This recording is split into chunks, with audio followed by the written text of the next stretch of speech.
नमस्ते दोस्तों, मेरा नाम निखिल है और आप देख रहे हैं 9 मई के रोज की सुर्खियां। आज पहली सुर्खी का संबंध है पाकिस्तान से। पाकिस्तान के पूर्व प्रधानमंत्री इमरान खान गिरफ्तार हो गए हैं। मीडिया रिपोर्ट्स के मुताबिक इमरान खान को इस्लामाबाद हाई कोर्ट के बाहर से गिरफ्तार किया गया। इसकी पुष्टि इमरान खान की पार्टी पाकिस्तान तहरीक-ए-इंसाफ के वकील फैसल चौधरी ने की है।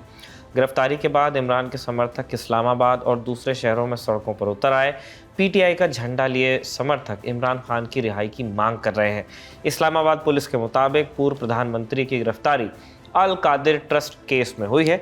इस मामले में इमरान खान और उनकी पत्नी पर आरोप है कि उन्होंने एक रियल एस्टेट फर्म से अरबों रुपए लूटे हैं, पाकिस्तानी रुपए।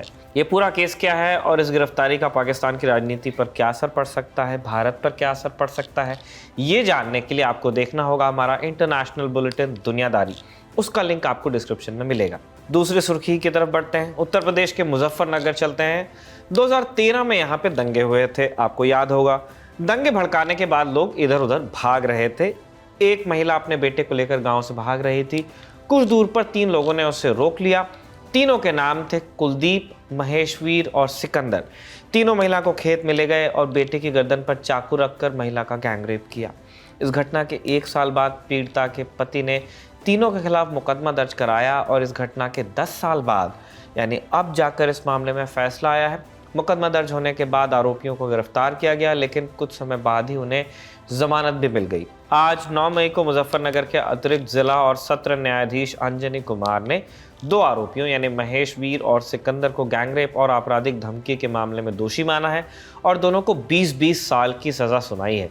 इस मामले में तीसरा आरोपी था कुलदीप, जिसकी मौत हो चुकी है। तीसरी सुर्खी कर्नाटका से है। कर्नाटक में कल यानी 10 मई को वोटिंग है और वोटिंग से ठीक पहले चुनाव आयोग ने भारतीय जनता पार्टी और कांग्रेस को नोटिस जारी कर दिया है। दोनों पार्टियों ने एक दूसरे के खिलाफ चुनाव आयोग के पास शिकायत दर्ज कराई थी। कांग्रेस को बीजेपी वालों के एक विज्ञापन से दिक्कत हो गई तो बीजेपी को सोनिया गांधी का एक बयान चुभ गया। उसी सिलसिले में ईसी ने दोनों को चुनाव प्रचार के दौरान अभद्र भाषा के इस्तेमाल को लेकर नोटिस भेजा है। दोनों पार्टियों ने क्या क्या शिकायतें की हैं आपको शॉर्ट में बताते हैं। पहले भाजपा। हमने आपको 8 मई की सुर्खियों में भी बताया था कि बीजेपी ने सीसीपी अध्यक्षा सोनिया गांधी पर आरोप लगाए कि उन्होंने 6 मई को हुबली में एक भाषण के दौरान एक फ्रेज का इस्तेमाल किया, कर्नाटक की संप्रभुता। ट्वीट भी किया गया था कि कांग्रेस पार्टी किसी को भी कर्नाटक की प्रतिष्ठा, संप्रभुता और अखंडता के लिए खतरा नहीं बनने देगी। इस ट्वीट को आधार बनाकर भारतीय जनता पार्टी ने चुनाव आयोग से शिकायत की कि एक स्वतंत्र राष्ट्र संप्रभु कहलाता है। भारत एक संप्रभु देश और कर्नाटक इसका एक गौरवमय हिस्सा भी। बकौल भाजपा, सोनिया गांधी का बयान भारत की अखंडता को भी नुकसान पहुंचाने वाला है और उनके खिलाफ केस दर्ज करना चाहिए। इस पूरे माजरे में गौर करने वाली बात यह है कि सोनिया गांधी ने 6 मई के पूरे भाषण में संप्रभुता इस स्पेसिफिक टर्म का इस्तेमाल नहीं किया था, लेकिन कांग्रेस के ट्वीट में यह शब्द जरूर था। कांग्रेस किस बात पर आहत है वो भी आपको बता देते हैं। कांग्रेस नेता रणदीप सिंह सुरजेवाला ने शिकायत की है कि बीजेपी ने प्रमुख अंग्रेजी अखबारों में छपे एक विज्ञापन में बिना तथ्यों के कुछ दावे किए जो निराधार हैं। निराधार किसके हिसाब से? कांग्रेस के हिसाब से। ईसी ने विज्ञापन वाले दावों पर सफाई देने के लिए बीजेपी को मंगलवार यानी 9 मई रात 8 बजे तक का समय दिया है। यानी जब आप ये बुलेटिन देख रहे हैं, सुर्खियां हमारी देख रहे हैं, तब तक ये टाइम लिमिट एक्सपायर हो गई है। बात कर्नाटक की चली है तो वहाँ से एक अपडेट और ले लीजिए। कर्नाटक में बोम्मई सरकार ने 4% मुस्लिम आरक्षण खत्म करने का फैसला किया था।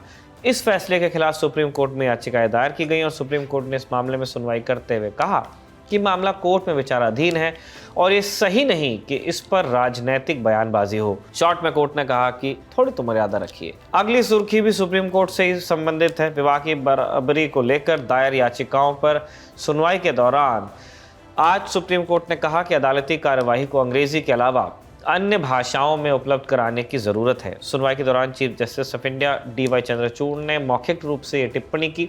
सुप्रीम कोर्ट ने कहा कि कोर्ट की कार्रवाई के लाइव स्ट्रीमिंग ने अदालत को आम नागरिकों के घरों और दिलों तक पहुंचाया है। CJI ने यह भी कहा कि हम इस पर भी काम कर रहे हैं कि लाइव स्ट्रीमिंग की सामग्री को एक साथ अन्य भाषाओं में भी कैसे उपलब्ध कराया जाए। विवाह की बराबरी यानी मैरिज इक्वालिटी को लेकर दायर याचिकाओं पर आज सुनवाई का 8वां दिन था। सुनवाई के दौरान सुप्रीम कोर्ट ने कहा कि यह कहना सही नहीं है कि संविधान के तहत शादी करने का अधिकार नहीं मिलता। कोर्ट ने कहा, विवाह के मूल तत्वों को संवैधानिक मूल्यों के तहत संरक्षण मिलता है। हालांकि विवाह और उसके पहलुओं को नियंत्रित करना सरकार का काम है। आखिरी सुर्खी पे आते हैं, ये गुजरात से। कुछ दिन पहले खबर आई थी कि 5 साल में गुजरात में 40,000 महिलाएं गायब हो गई। इस पर खूब विवाद हुआ। लोग कहने लगे कि ऐसे तो गुजरात स्टोरी भी बननी चाहिए जैसे केरला स्टोरी बनी। अब इस पूरे मसले पर गुजरात पुलिस का बयान सामने आया। उन्होंने स्थिति साफ की है। पुलिस का कहना है कि गायब हुई 40,000 महिलाओं में से 39,000 को ट्रेस कर लिया गया है सफलतापूर्वक और उन्हें उनके परिवारों से मिला भी दिया गया है। पुलिस ने बची हुई लापता महिलाओं के गायब होने की वजह भी बताई है। गुजरात पुलिस ने ट्वीट करके कहा, एनसीआरबी के डेटा सोर्स का हवाला देते हुए मीडिया रिपोर्ट्स हैं कि गुजरात में 2016 से 20 के बीच 41,621 महिलाएं गायब हुई। लापता महिलाओं में से 39,497 यानी 94.90% महिलाओं को गुजरात पुलिस ने ढूंढ लिया है। वो अपने परिवारों के साथ हैं। अब ये जानकारी क्राइम इन इंडिया 2020 वाली रिपोर्ट में भी है महिलाओं के मिलने की। गुजरात पुलिस ने आगे कहा, जांच में पता चला है कि पारिवारिक विवाद, भाग जाने, परीक्षा में असफल होने जैसे कारणों के चलते महिलाएं लापता हो जाती हैं। हालांकि गुमशुदगी के मामलों की जांच में यौन शोषण, अंगों की तस्करी जैसे मामलों का पता नहीं चला है। ये पूरा मामला तब शुरू हुआ जब द केरला स्टोरी फिल्म आने के बाद मीडिया में गुजरात से महिलाओं के गायब होने की खबरें आने लगी। लोग एनसीआरबी के डेटा को कोट करने लगे, जिसका अब गुजरात पुलिस ने खंडन किया है। ये थी आज की सुर्खियां। अगले एपिसोड में आपसे मिलेंगे। शुक्रिया।